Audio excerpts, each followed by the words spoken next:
Bwana Yesu asifiwe. Bwana Yesu asifiwe. Mpigie Yesu makofi na vigelegele.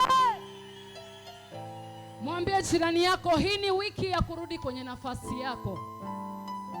Na unapokuwa mzembe hauwezi kukaa kwenye nafasi yako. Bwana Yesu asifiwe. Unaposikia kurejeshwa kwenye nafasi, aliyekutoa kwenye hiyo nafasi amefanya kitu ili wewe utoke. Bwana Yesu asifiwe. Yaani sio rahisi tu kukutoa mahali ulipokuwa. Amefanya kitu ili wewe utoke.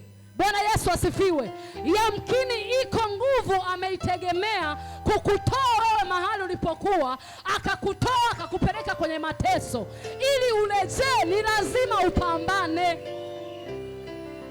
Bwana Yesu asifiwe. Hakuna mtu atakaye kurudisha kwenye nafasi yako kama wewe hauko tayari kurudi. Bwana Yesu asifiwe. Hakuna mtu atakaye simama, hata nabii akisimama hapa kukurudisha kwenye nafasi yako kama wewe huelewi nafasi yako ni ipi na unatakiwa kurudi mahali gani, huwezi kurudishwa. Bwana Yesu asifiwe. Naomba ukae dakika chache. Nafasi ndiyo inabeba maisha ya mtu. Bwana Yesu asifiwe. Nafasi ndiyo inayobeba kazi ya mtu. Nafasi yako ndiyo maisha yako. Bwana Yesu asifiwe. Bwana Yesu asifiwe.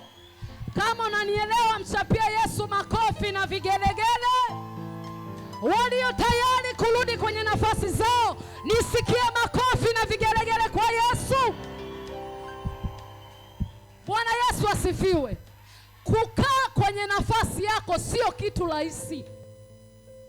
Bwana Yesu asifiwe. Hata mke anapobadilishwa jina kuitwa mke, ametoka kwenye uchumba, ametoka kwenye mpenzi, akaitwa mke, ujue kuna vita ameipambana, amepigana mpaka amebadilishiwa jina. Bwana Yesu asifiwe.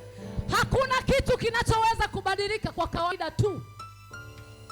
Binti, ili uitwe mke, kuna kitu inatakiwa upigane nacho, upambane nacho, utoke kwenye nafasi uliyopo, ukakae kwenye nafasi nyingine. Bwana Yesu asifiwe. Hii yote ni nafasi. Kinachozungumziwa hapa ni nafasi ya mtu. Maisha yako hayawezi kwenda pasipo wewe kutambua nafasi yako. Haleluya. Nafasi yako ni nini juu ya maisha yako? Nafasi yako ni ipi kwa watoto wako? Nafasi yako ni ipi kwenye uchumi wako? Nafasi yako ni ipi kazini kwako?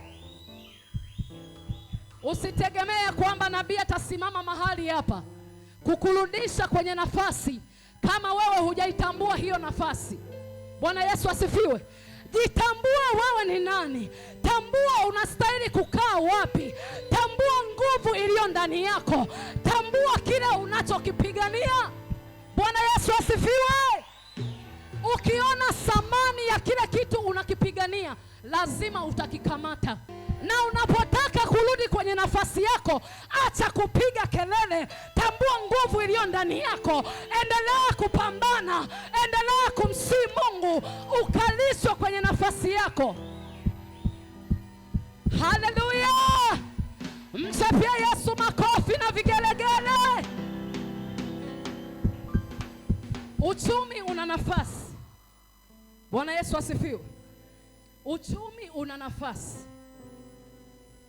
Ndoa ina nafasi. Biashara unayoifanya kuna nafasi unatakiwa ukae. Bwana Yesu asifiwe.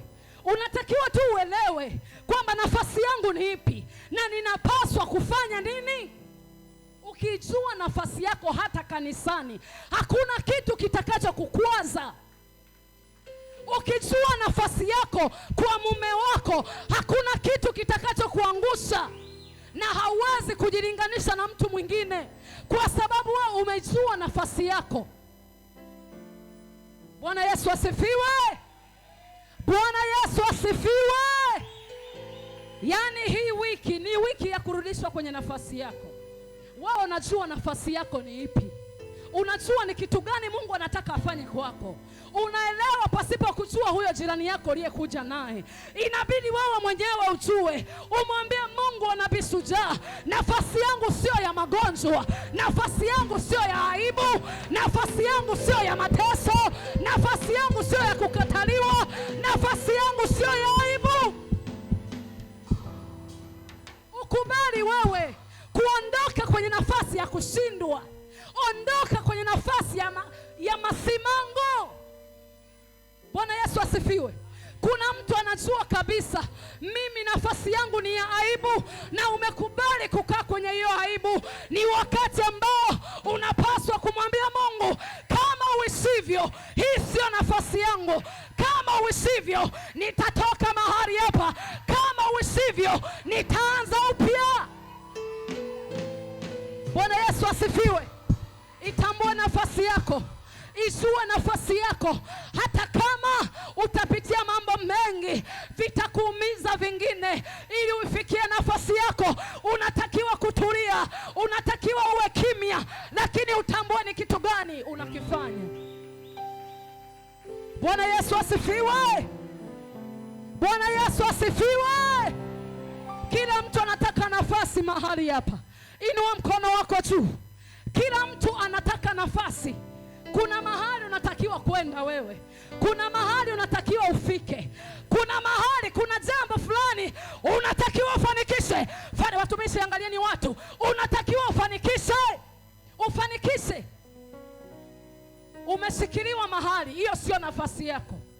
Umekamatwa mahali, hiyo sio nafasi yako. Ugonjwa uliokushikilia sio nafasi yako. Hiyo aibu sio nafasi yako. Nami ninatamka kwa Mungu wa Nabii Shujaa, hautakaa kwenye mateso, hautakaa kwenye kilio, hautakaa kwenye masimango, hautakaa kwenye aibu. Iko nguvu itakutoa, iko nguvu itakuondoa kwa jina la Yesu. Ongeza makofi na vigelegele kwa Yesu. Mwambie jirani yako, ninatoka mahali nilipo. Mwambie jirani yako, ninakwenda kwenye nafasi yangu. Haijalishi ni kitu gani kinazuia. Bwana Yesu asifiwe. Kuiendea nafasi yako sio lele mama. Utakutana na kizuizi hapa. Kuna kizuizi kimesimama hapa, lakini unatakiwa kuwa jasiri, unatakiwa kuwa na utayari, unatakiwa kuwa hodari na moyo wa ushujaa. Usimame kwa zamu yako.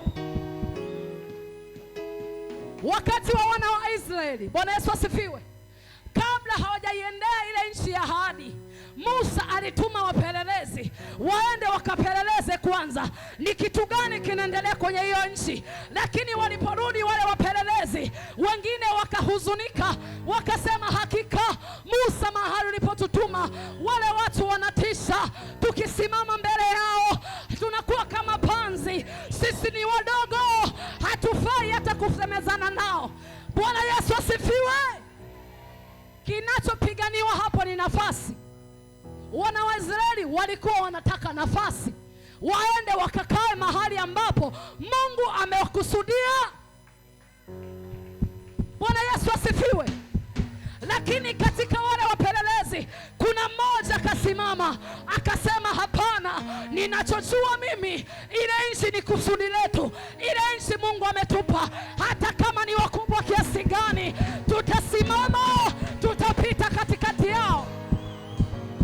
Kuwa jasiri, upite katikati yao kwa maelekezo ya kinabii. Bwana Yesu asifiwe. Mchawi anapokuloga, anakuloga kwa maelekezo. Unapomwona anafanya vitendo, ndiyo maelekezo yake. Mtu aliyefunga maisha yako afanyi vitu vya mchezo, anahakikisha vile vitendo vyote alivyoagizwa anavifanya. Bwana Yesu asifiwe. Kuna kanuni ya kukufunga wewe, kuna kanuni ya kukupeleka kwenye nafasi yako. Bwana Yesu asifiwe. Kwa sababu gani tunatumia kanuni?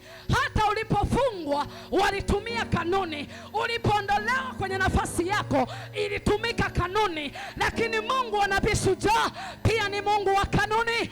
Atatumia kanuni kukutoa kwenye mateso, atatumia kanuni kukutoa kwenye magonjwa, atatumia kanuni kukuondoa Bwana Yesu asifiwe. Mchapia Yesu makofi na vigelegele. Wiki hii kwa watu wenye utayari wataona nguvu ya Mungu isiyokuwa ya kawaida.